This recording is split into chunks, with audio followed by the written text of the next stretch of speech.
Friends, இந்த வீடியோவில் நம்ம என்ன பார்க்க போகிறோம்னா New Zealand vs Pakistan. So try series ஆட போகிறாங்க. சவுத் ஆஃப்ரிக்கா, நியூசிலாந்து, பாகிஸ்தான் மொத்தமே 4 மேட்ச் தான். ஒரு டீம் கூட வந்து மோதிப்பாங்க. ஸோ அதுதான் கான்செப்ட். 3 மேட்ச் முடிஞ்சோடனே 4வது மேட்ச் ஃபைனல். இப்போ நம்ம பார்க்க போகிற மேட்ச் வந்து பாகிஸ்தானுக்கும் நியூசிலாந்துக்கும் நடக்கக்கூடிய ஃபஸ்ட்டு மேட்ச்சு. ஸோ அதுக்கான முடிஞ்ச அளவுக்கு டீப்பான அனலைஸ்ன்றதை பார்க்கலாம். கிராண்ட் லீக்ஸ்க்கு நீங்கள் எப்படி வேணால் டீம்ன்றதை க்ரியேட் பண்ணலாம். இப்போ நியூ பாயிண்ட் சிஸ்டம்னால ஓடிஏ ஃபார்மெட்டில் நம்ம எப்படி டீம் க்ரியேட் பண்ணுறதே இந்தியா இங்கிலாந்தோட ஃபஸ்ட்டு ஓடிஏல தான் எனக்கே வந்து கேட்ச் ஆச்சு. ஸோ இதுக்கப்புறம் ஓகேவா தான் இருக்கும். கண்டினியூ பண்ணாங்கன்னா ஐசிசி சாம்பியன்ஸ் ட்ராஃபிக்கும் நம்ம நியூ பாயிண்ட் சிஸ்டம் படி தான் வந்து போகிற மாதிரி இருக்கும். பட் பெரிய அளவில் எந்த ஆப்பும் மாற்றலை. ஃபேப்லோன் மட்டும்தான் வந்து அதை ஃபாலோ பண்ணுறாங்க. அது நல்லா தான் இருக்குது. பட் நம்ம லாஜிக்கலாக யோசிச்சு கரெக்டாக டீம் எடுத்தாலே போதும். நியூ பாயிண்ட்டு அதுக்கப்புறம் அது ஓல்டு பாயிண்ட்ன்ற ப்ராப்ளம் வராது.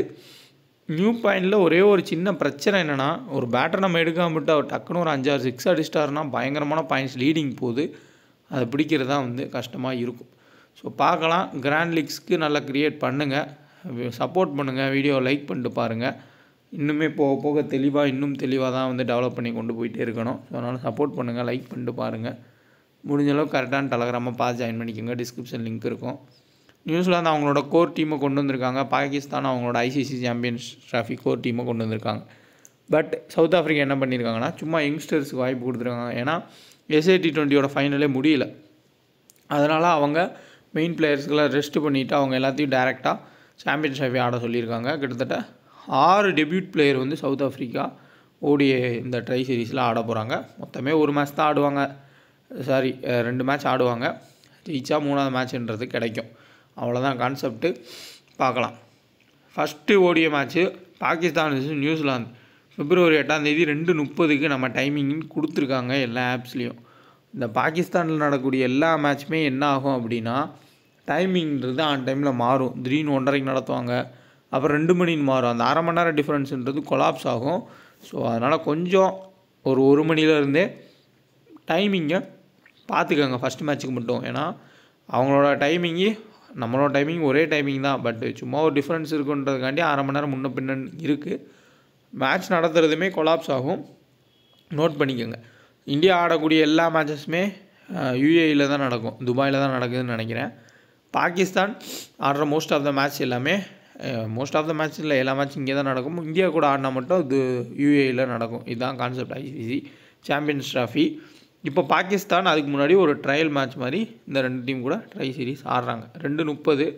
ஸோ லாகூரில் இருக்கக்கூடிய ஸ்டேடியமில் தான் மேட்ச்ன்றது நடக்குது. கராச்சி, இஸ்லாமாபாத் இந்த மாதிரி நிறையா விக்கெட்ஸுன்றது இருக்கும். எல்லாமே ஃப்ளாட் ட்ராக்காக செட் பண்ணி வர்ற பேட்டர்லாம் 200 300 அடிக்கிற மாதிரி வந்து செட் பண்ணி வச்சுருப்பாங்க. ரோடு ட்ராக் மாதிரி. ஸோ ஃபேமஸான ஒரு பிச்சர்ஸ் வந்து பாகிஸ்தானில் ரோடு ட்ராக். ஸோ யார் வேணால் பேட்டை வீசலாம், 4-6 போகும். மேக்ஸ்வெல் ஃபார்மில் இல்லையா, அங்கே போனால் ஃபார்ம் ஆகிப்பார். இந்த மாதிரி நிறையா ஹிட்டர்ஸ் எல்லாத்துக்குமே வாய்ப்பு கொடுத்த ஒரு பாகிஸ்தான் பிச் கண்டிஷன்றது ஆன் டைம் ரொம்ப ரொம்ப முக்கியம். ஃப்ளாட் ட்ராக்கு, எந்த ஒரு சர்ஃபேஸில் எதுவுமே இல்லை, இப்படி போட்டால் அடி உழுன்ற மாதிரி தெரிஞ்சிட்டா இருக்க எல்லா பேட்டரையும் பிக் பண்ணி சும்மா ஒரு 2 பவுலர், சயின்ஸ் ஆஃப் ரெடி, ஃபெர்க்யூசன் இந்த மாதிரி யாராவது முக்கியமான பவுலர்ஸ் மட்டும் எடுத்து எல்லா பேட்டரையும் எடுத்துக்கிறது பெட்ரு. ஏன்னா வர போகிற எல்லா பேட்டருமே 40 ரன் 50 ரன் அடிக்கிறப்போ நமக்கு பாயிண்ட்ஸ் இன்க்ரீஸ் ஆகிட்டே போகும். இல்லை விக்கெட்டில் கொஞ்சம் கடினமாக இருக்கும் பேட்டிங்க்கு, பேசர்ஸுக்கு ஹெல்ப் கிடைக்கும் அப்படின்னா. ஏன்னா இந்த கிரவுண்டை பொறுத்தவரைய ஒன்று ஃபுல் அண்ட் ஃபுல் வந்து பேட்டர்ஸுக்கு சாதகமாக போயிருக்கு. ஒரு சில மேட்சஸ் பேசர்ஸ்க்கு சாதகமாக போயிருக்கு. 4 விக்கெட் மாதிரி எடுத்திருக்காங்க. ஒரு பவுலர் வந்து 4 விக்கெட்ஸ் ஈஸியாக எடுத்திருக்காரு. அந்த மாதிரி இந்த கிரவுண்டில் நடந்திருக்கு. ஸோ அதையும் நம்ம நோட் பண்ணோம். ஆன் டைம் பிச் ரிப்போர்ட் ரொம்பவே முக்கியம். அதை ஆன் டைமில் நான் வந்து கொடுத்துட்றேன். ஃபேப்லோன் ஆப்பை இன்ஸ்டால் பண்ணிக்கோங்க. மண்டே ஃப்ரைடே உங்களுக்கு 5% எக்ஸ்ட்ரா கேஷ் கிடைக்கும். நீங்கள் வின்னிங்கில் வச்சுருந்தீங்கன்னா டெபாசிட்டுக்கு மாற்றுறப்போ ஸ்மால் லீக்ஸ்க்கு பெஸ்ட்டான வின்னிங்கிறது கிடைக்கும். ஹெட் 4, ஹெட் 3 இந்த மாதிரி வேறு ஆப்போனட்ஸ் கூட நீங்கள் ஜாயின் பண்ணுங்கள். ஹெட் 5 கூட இருக்குது. ஹெட் 5ல் ஈஸியாக வந்து நம்ம வின் பண்ணலாம். நானே நிறையா ஸ்க்ரீன்ஷாட்ஸ் வந்து டெலகிராமில் போஸ்ட் பண்ணியிருக்கேன். இன்ஸ்டால் பண்ணிக்கோங்க. 2K டக்குன்னு ரெஃபர் கூட பயன்படுத்திக்கோங்க. கேஷ் போனஸ் கொடுப்பாங்க, அதை யூஸ் பண்ணிக்கோங்க. இல்லை கேஷ் போனஸை நீங்கள் சேல் பண்ணணும்னு நினச்சாலும் சேல் பண்ணிக்கோங்க. அதுக்கான ஆப்ஷனும் ஆப்லேயே இருக்கும். இந்த கிரவுண்டில் 2023 நடந்த மேட்ச்சு பங்களாதேஷுக்கும் பாகிஸ்தானுக்கும் நடந்தது. ஈஸியாக வின் பண்ணாங்க பாகிஸ்தான். ரிஸ்வான் 63, இமாமுல்லாக்கு 78. சேம் ஹாரிஸ் ஷெஃப் 4 wickets, Naseem Shah 3 wickets. So அதான் பேசர்ஸ்க்கு ஹெல்ப் பண்ணுறது கிடச்சிருக்கு ஒரு சில மேட்சஸில். ஒரு சில மேட்சஸில் பேட்டர்ஸுக்கு ஹெல்ப் கிடச்சிருக்கு. பட் என்ன தான் இருந்தாலும் பங்களாதேஷ் வந்து ஒரு சுமாரான டீமு, அதை நம்ம ஒத்துக்கிறணும். அதனால ஒரு வேளை 193க்கு அவுட் ஆகிருக்கலாம், இல்லாட்டி ஒரு 250க்கு மேலே அடிச்சிருக்கலாம். ஸோ பேசர்ஸ் ப்ளஸ் உங்களுக்கு பேட்டர்ஸுக்கு அட்வான்டேஜ் ஹையாகவே இருக்கும். ஹெட் டு ஹெட் பேட்டில்ஸும் பார்த்துக்கோங்க, வென்யூவும் வந்து பார்த்துக்கோங்க. ஒரு சிம்பிள் எக்ஸாம்பிள் தான், ஒரு சில பிளேயர்ஸை நம்ம புள்ளி விவரமாக கரெக்டாக கால்குலேட் பண்ணி வச்சாலே மூவ் ஆன் ஆகி போகலாம். நிறையா எக்ஸாம்பிள் வந்து நான் சொல்லியிருக்கேன். டேவிட் மில்லர் ஒரு உதாரணத்துக்கு சொல்கிறேன். நீங்கள் அவரோட ரெக்கார்டை ஃபுல்லாக பாருங்கள். சேசிங் வரப்போ ஈஸியாக அவர் சாமல் ஹிட் பண்ணுவார், எப்படி ஒரு 30 ரனுக்கு மேலே அடிச்சிருவார். ஆனால் ஃபஸ்ட்டு பேட்டிங்னா டேவிட் மில்லர் 90% ஃப்ளாப் ஆவார். அதே மாதிரி தான் பிளிப்சால்ட்டும்.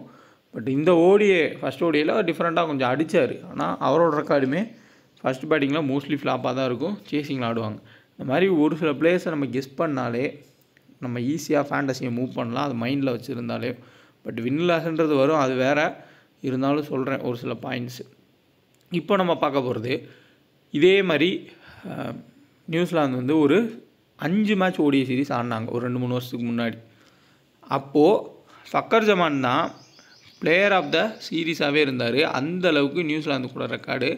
ப்ளஸ் இப்போது பாகிஸ்தானோட சாம்பியன்ஸ் ட்ராஃபி டீம் காம்பினேஷனை எந்த மாதிரி எடுத்திருக்காங்கன்றதையும் நான் தெளிவாக சொல்கிறேன். நிறையா பேர்த்துக்கு அது வந்து குழப்பமாக இருக்கும். நல்ல கிரிக்கெட் ஃபாலோ பண்ணுறவங்களுக்கு குழப்பமாக இருந்திருக்கும். அதை பற்றி எனக்கு தெரிஞ்சதை நான் வந்து சொல்கிறேன். இப்போது அந்த ஒரு மேட்சுக்கான ஸ்கோர் கார்டு பார்க்கலாம். நீங்கள் வேணால் 5 மேட்சுக்கான ஸ்கோர் கார்டை கூட பார்த்துக்கோங்க. அப்போ இது என்னது அப்படின்னா 401 ரன் ஸ்கோர் பண்ணது 2023 வேர்ல்டு கப்பு. அதுலேயுமே ஃபக்கர் ஜமான் 126 ரன் வந்து ஸ்கோர் பண்ணார். ரச்சின் ரவீந்திரா 108. இது வந்து பெங்களூரில் நடந்த மேட்ச்னு நினைக்கிறேன். Kane Williamson 95, Grant Phillips 41. Same இந்த சைடில் உங்களுக்கு பாபர் அசாம் 66 அடிச்சிருக்காரு. ஸோ இதான் வந்து 2023 வேர்ல்டு கப்பில் நடந்தது. அதுக்கு முன்னாடி ஒரு சீரீஸ் ஆனாங்க, அதில் பாருங்கள் Shaheen Shah Afridi 3 wickets, Tom Latham 59, mark Samban 43, young 87, ஆகா சல்மான் வந்து 57. தேவைட்டா பவுலும் பண்ணுவார். ரச்சின் ரவீந்திரா 3 விக்கெட் வேறு எடுத்திருக்காரு. So Rachin Ravindra batting plus பவுலிங்னு பாகிஸ்தான் கூட அசத்தலான ஒரு பெர்ஃபார்மன்ஸ்ன்றது கொடுத்துருக்காரு.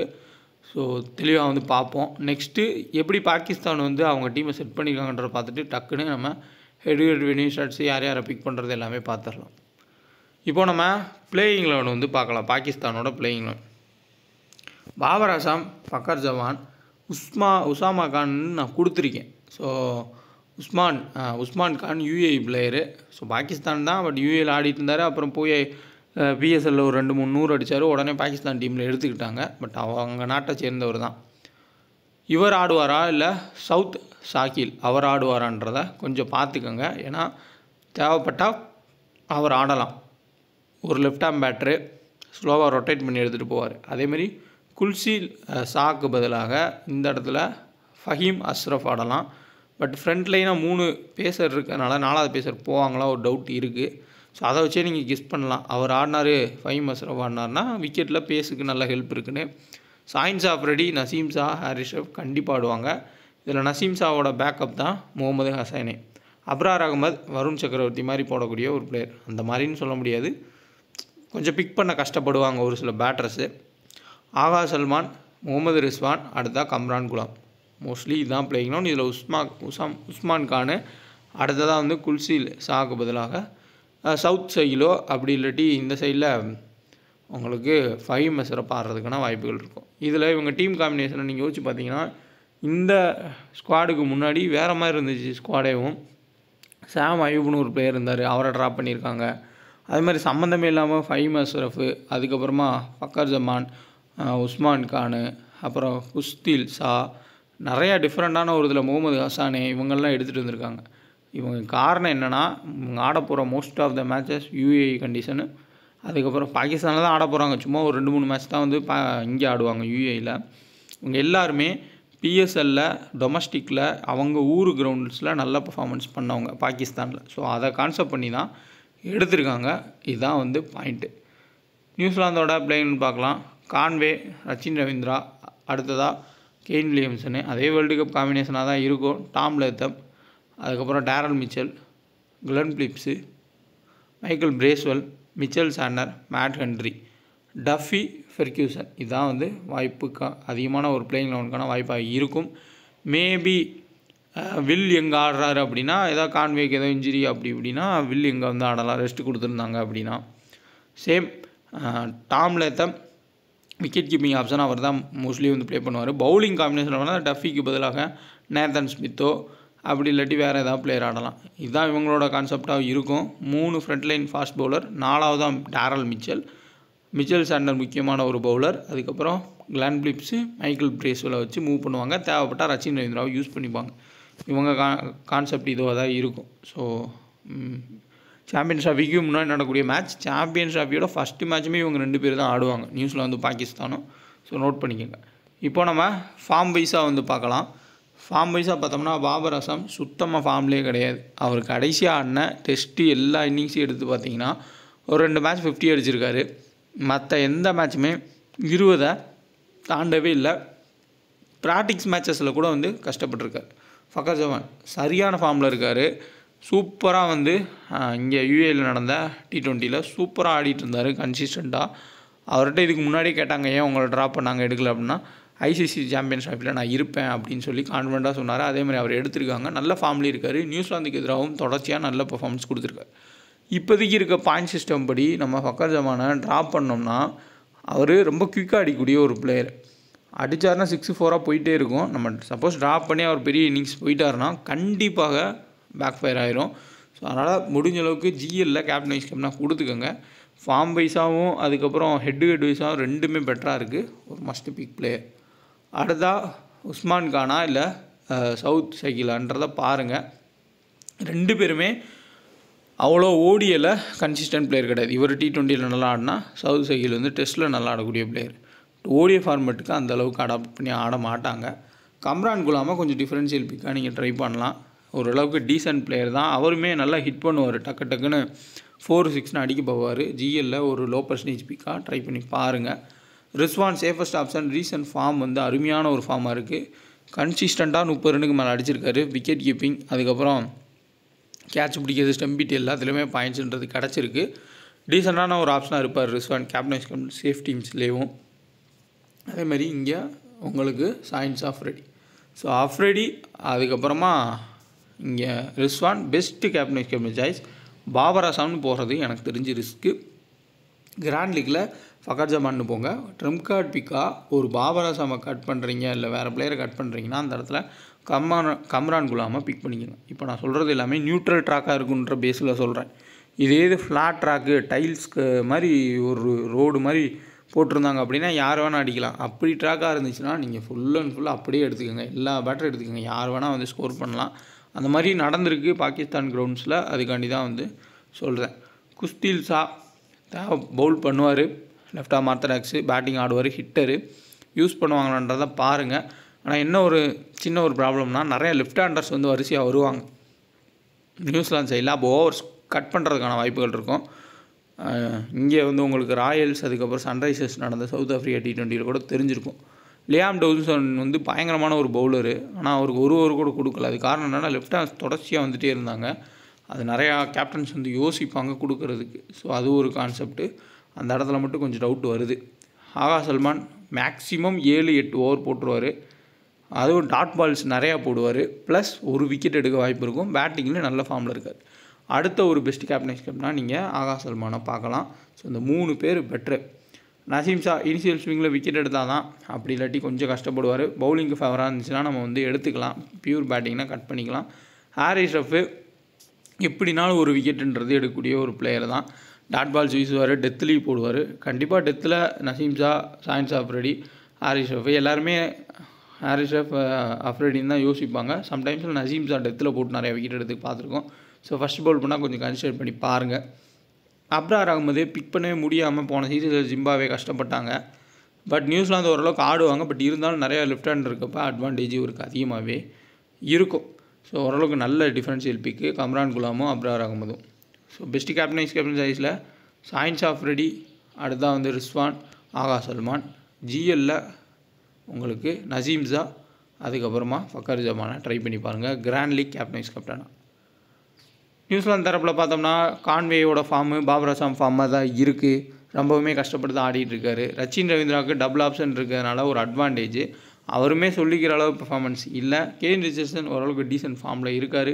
Tom Latham wicket keeping backup இருக்கும், மிடில் வந்து ஆடுறப்போ நல்ல பேட்டிங் ட்ராக்னா ஓரளவுக்கு ஆடுவார். டேரல் மிச்சல் பாகிஸ்தான் கண்டிஷன்ஸில் எப்போயுமே டீசெண்டாக பெர்ஃபார்ம் பண்ணியிருக்காரு.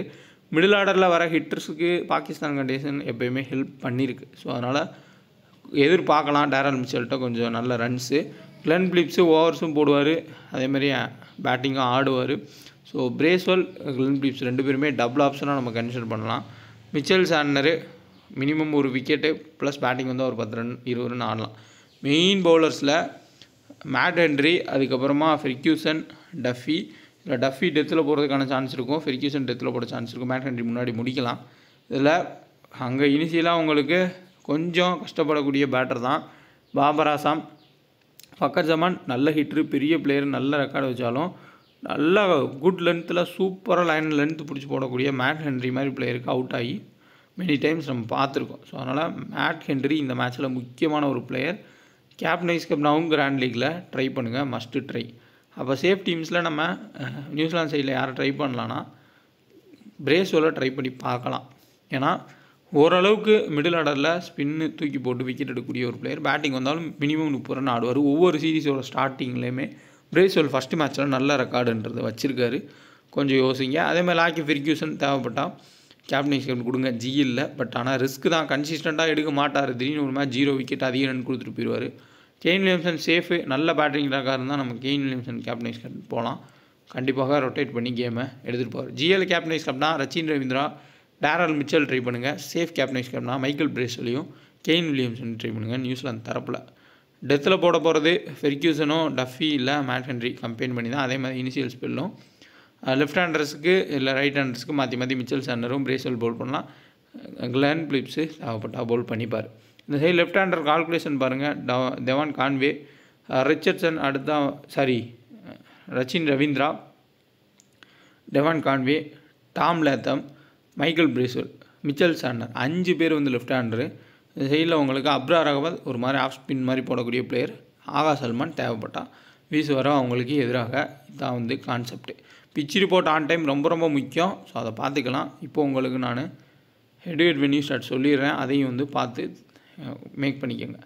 கான்வே வென்யூ ஸ்டார்ட் இல்லை, but head to head 47 run average. Recent ஃபார்மே ஓரளவுக்கு டீசெண்டாக இருக்குது. Rachin Ravindra 48 run average head to head. அதில் ஒரே மேட்ச் 100 அடிச்சிருக்காரு, அதையும் கொஞ்சம் பார்த்துக்கோங்க. ஒரே ஒரு மேட்ச்சில் மட்டும் 3 விக்கெட் எடுத்திருக்காரு. கெயின் வில்லியம்சனு 57 ரன் ஆவரேஜ் ஹெட்வேட்டு, நல்ல ஒரு ரெக்கார்டு தான். அடுத்தா வந்து பார்த்தோம்னா உங்களுக்கு நான் தப்பாக கொடுத்துருக்கேன். கெயின் வில்லியம்சன் 22 மேட்ச்சுக்கு 198, 57 ஆவரேஜ் வராது. ஸோ அதிகமாக தான் ஸ்கோர் பண்ணியிருப்பார். டேரல் மிச்சல் ஹெட்வேட்டில் 8 மேட்ச்சில் 398, 50 ரன் ஆவரேஜ். பாகிஸ்தானுக்கு எதிராக எப்போயுமே சிறப்பான பெர்ஃபார்மன்ஸ் கொடுத்துருக்காரு Daryl Mitchell. Tom Latham 29 run average, wicket keeping backup இருக்கும். Glenn Phillips 48 run average. Bracewell ஹெட்வேட்டில் ரெக்கார்டு, பேட்டிங் புவர், பட் பவுலிங்கில் 4 விக்கெட் எடுத்திருக்காரு. மிச்சல் சாண்டனரு ஹெட்வேட்டில் 25 ரன் ஆவரேஜ் ப்ளஸ் 8 விக்கெட் எடுத்திருக்காரு. லாக்கி ஃபெர்க்யூசன் ஹெட்வேட்டில் 12 மேட்ச்சில் 22 விக்கெட் எடுத்திருக்காரு. சப்போஸ் பேசர்ஸ் ஹெல்ப் கிடைக்கும் அப்படின்னா கண்டிப்பாக லாக்கி ஃபெர்க்யூசனுக்கு கேப்டன் வைஸ் கேப்டனாக கொடுங்க. மேட் ஹென்ரி 14 விக்கெட் எடுத்திருக்காரு. அடுத்த பாபர் ஆசாமோட ஸ்டார்ட் பார்ப்போம். ஹெட்வேட்டில் 20 மேட்ச்சில் 1000 ரன் கிட்ட, 906 ரன், 50 ஆவரேஜ். வென்யூவில் 87 ரன் ஆவரேஜ். ஸோ பக்காவான ஆவரேஜ். ஆனால் என்ன பிரச்சனைனா அவரோட ரீசன்ட் ஃபார்ம் தான் பிரச்சனை. ரோஹித் சர்மாவோட ஆவரேஜ் பார்த்தாலும் இப்படி தான் இருக்கும். ஆனால் அவரோட ரீசன்ட் ஃபார்ம் எல்லாத்துக்கும் தெரிஞ்சது தான், எப்படி ஆடிட்டுருக்காருன்னு. Fakhar Zaman 68 run average head to head, வென்யூவில் 30 ரன் ஆவரேஜ். பட் நல்லாவே வந்து ரீசன்ட் ஃபார்ம் இருக்குது. ரிஸ்வான் 60 ரன் ஆவரேஜ், வென்யூவில் 48. சேஃபாக நம்ம ரிஸ்வான் போகிறது தான் வந்து பெட்டரான ஒரு சாய்ஸ். அடுத்தா வந்து ஆகா சல்மான் 3 விக்கெட் எடுத்திருக்காரு, 29 run average ஹெட்வேட்டில். Science Afridi 20 wicket எடுத்திருக்காரு ஹெட்வேட்டில், வென்யூவில் 7 விக்கெட். பேட்டிங்குமே ஆடுவார். உங்களுக்கு double option science Afridi. Batting வந்தால் மினிமம் 15 to 20. அன்னைக்கு அவரோட டேவாக இருந்தால் 40 ரன் வந்து ஆடுவார். ஹாரிஸ் ஷெஃப் 11 விக்கெட்டு ஹெட்வேட்டில், வென்யூவில் 9 விக்கெட். நசீம் ஷா 5 மேட்ச்சில் ஹெட்வேட்டில் 13 விக்கெட்டு, வென்யூவில் 2 விக்கெட். முடிஞ்ச அளவுக்கு எல்லா ஹெட்வேட் வென்யூ ஸ்டாட்ஸுமே வந்து நான் கொடுத்துட்டேன். ஸோ பார்த்துருப்பீங்கன்னு நினைக்கிறேன். நல்ல டீம்ஸாக க்ரியேட் பண்ணுங்கள். கிராண்ட் லீக் வந்து யூஸ்ஃபுல்லாக இருக்கும். இந்த ஸ்டாட்ஸ் எல்லாமே ஷோ பண்ணியிருக்கேன். என்னோட ஐடியாஸும் கொடுத்துருக்கேன். வீடியோ லைக் பண்ணுங்கள் வீடியோ பிடிச்சிருந்தா. அதேமாதிரி ஏதாவது டவுட்னா கமெண்ட் பண்ணுங்கள். முடிஞ்ச அளவுக்கு நான் ரிப்ளை பண்ணிட்டு தான் இருக்கேன். கண்டிப்பாக இதில் பிளேயிங் லோனில் மாற்றங்கள் வரும். இதே பிளேயிங் லோன் இருக்காது. ஆன் டைம் பிளேயிங் லோன் பார்த்துக்கோங்க. இல்லை இந்த வீடியோ அப்லோட் ஆனதுக்கப்புறம் கூட அதுக்கு முன்னாடியே கூட பிளேயிங் லோன் வரலாம். அதில் கூட நீங்கள் தெரிஞ்சுக்கலாம். அப்படி தெரிஞ்சால் கமெண்ட் பண்ணுங்கள், மற்றவங்க தெரிஞ்சுக்கிறட்டும். முடிஞ்ச அளவுக்கு ஐசிசி சாம்பியன்ஸ் ட்ராஃபி அதுக்கப்புறமா WPL எல்லாத்துக்கும் வீடியோன்றது போஸ்ட் பண்ண முயற்சி பண்ணுறேன். எல்லாத்துக்குமே கன்சிஸ்டண்ட்டாக சப்போர்ட் மட்டும் பண்ணுங்கள். கரெக்டான டெலகிராமை பார்த்து ஜாயின்